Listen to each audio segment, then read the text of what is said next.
আসসালামু আলাইকুম, আমি মোহাম্মদ আবু রায়হান। আমাদের আজকের প্রধান খবর, নির্বাচন পরবর্তী বাংলাদেশের রাজনৈতিক আবহাওয়া। গত 12ই ফেব্রুয়ারি নির্বাচনের পর দেশে এক অদ্ভুত এক শান্তি বিরাজ করছে। এতটা শান্তি যে টকশোতে এখন বক্তারা একে অপরকে গ্লাস ছুঁড়ে না মেরে বরং থ্যাংক ইউ ভেরি মাচ বলছেন। সাধারণ জনগণ বিভ্রান্ত, তারা ভাবছেন এটা কি আসলেও বাংলাদেশের রাজনীতি নাকি কোনো বিদেশের ড্রামা সিরিয়াল। পুরান ঢাকার গফুর মিয়ার চায়ের স্টলে এখানে রাজনৈতিক আলোচনার এক তুঙ্গে।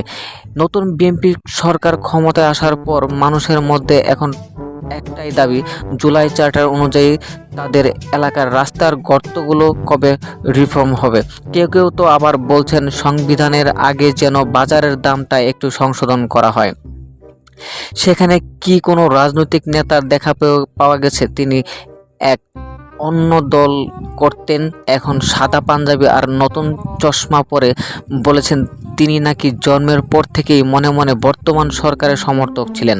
ওনার ভাষায় এটাকে বলে পলিটিক্যাল জেনেটিক মিউটেশন।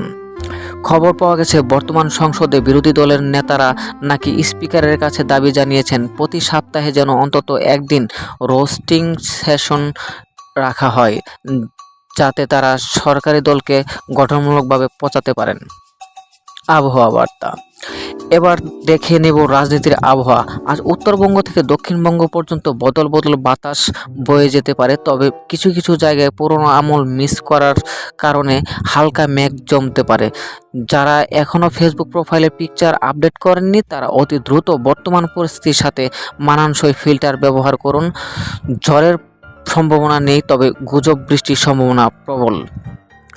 এই ছিল এখনকার মতো খবর। পরবর্তী খবর দেখার জন্য আমাদের বেশি বেশি লাইক, কমেন্ট, শেয়ার করে দিন। চোখ রাখুন, মনে রাখবেন রাজনীতি মানেই বিনোদন, আর বিনোদনই হলো আসল রাজনীতি।